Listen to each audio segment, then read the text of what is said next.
Sebelum video dimulai, bagi yang mau traktir admin, bisa cek di deskripsi ya. Terima kasih traktirannya. Sebelum dimulai, bisa subscribe channel Taman Santuy ya.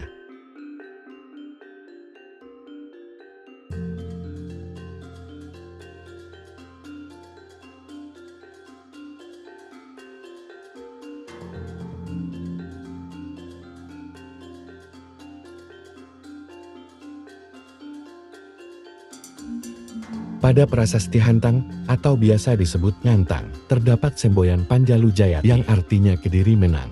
Prasasti ini dikeluarkan sebagai piagam pengesahan anugerah untuk penduduk desa Ngantang yang setia pada Kediri selama perang dengan Jenggala. Dalam prasasti Ngantang itu, Jayabaya diketahui berhasil mengalahkan Jenggala dan mempersatukan dengan kerajaan Kediri atau Panjalu. Kemenangan itu juga dicatat dalam Kakawin Baratayuda tahun 1157. Kemenangan Jayabaya atas Jenggala disimbolkan sebagai kemenangan Pandawa atas Kurawa. Dalam naskah Kakawin Baratayuda yang digubah oleh Empu Seda dan Empu Panulu juga dituliskan tentang kesaktian atau daya linui yang cukup tinggi yang dimiliki oleh Prabu Jayabaya.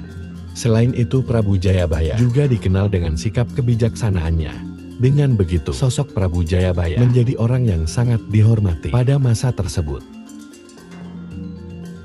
Selain menjadi seorang raja, Jayabaya juga dikenal karya tulisnya dengan kitab Serat Jangka Jayabaya yang dipercaya ditulis oleh Prabu Jayabaya sendiri. Dalam Serat Jangka Jayabaya diantaranya berisi tentang peristiwa yang akan terjadi ke depan Nusantara khususnya di Pulau Jawa.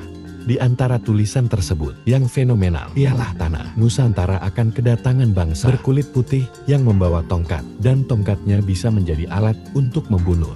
Ramalan ini diyakini merupakan bangsa Belanda dan tongkat yang bisa membunuh adalah senapan. Dan berikut adalah ramalan Jayabaya di tahun ini. Ramalan Jayabaya yang pertama, ia meramalkan Indonesia akan dihadapkan dengan melambatnya ekonomi secara keseluruhan. Hal ini disebabkan oleh kenaikan berbagai bahan makanan, pokok diantaranya beras, minyak, telur dan bahan pokok makanan lainnya. Kondisi ini membuat pertumbuhan ekonomi akan melambat dan para petani dan nelayan khususnya akan merasakan dampak yang cukup signifikan dengan kondisi ini.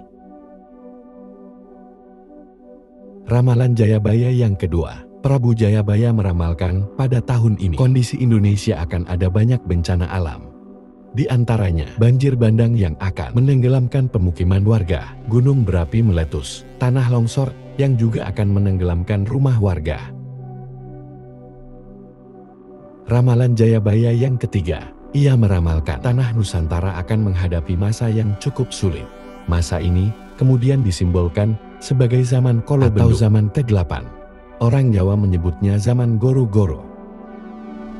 Pada masa ini akan ada banyak istri tidak patuh kepada suaminya, laki-laki yang suka memakai pakaian perempuan, dan perempuan akan bangga memakai perlengkapan laki-laki.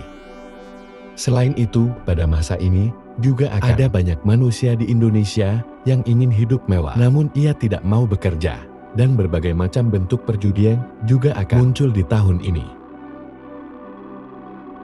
Ramalan Jayabaya yang keempat, dunia perpolitikan di Indonesia akan memanas. Kondisi ini disebabkan oleh para elit yang akan saling sikut untuk mendapatkan posisi tertentu di sebuah bidang.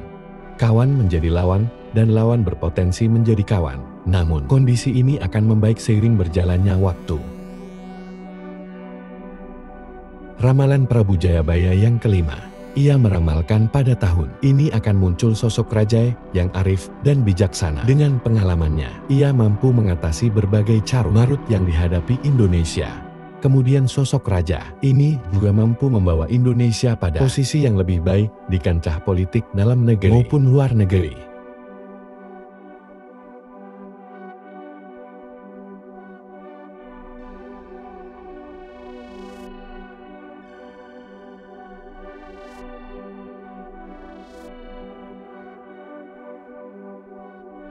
Ramalan Jayabaya menjadi salah satu ramalan yang paling populer sepanjang sejarah Nusantara. Ramalan ini dapat dilihat pula pada kitab Musasar yang digubah oleh Sunan Giri Prapen. Meskipun banyak keraguan tentang keasliannya, tapi bunyi bait pertama pada kitab Musasar menuliskan bahwa Serat Jangka Jayabaya merupakan Jayabaya sendiri penulisnya.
Nuntut marang Werkudara jaluk baline Anoman. Kalah karo buta iki. Wah, tak pasrahke Baladewa dadi tandingku.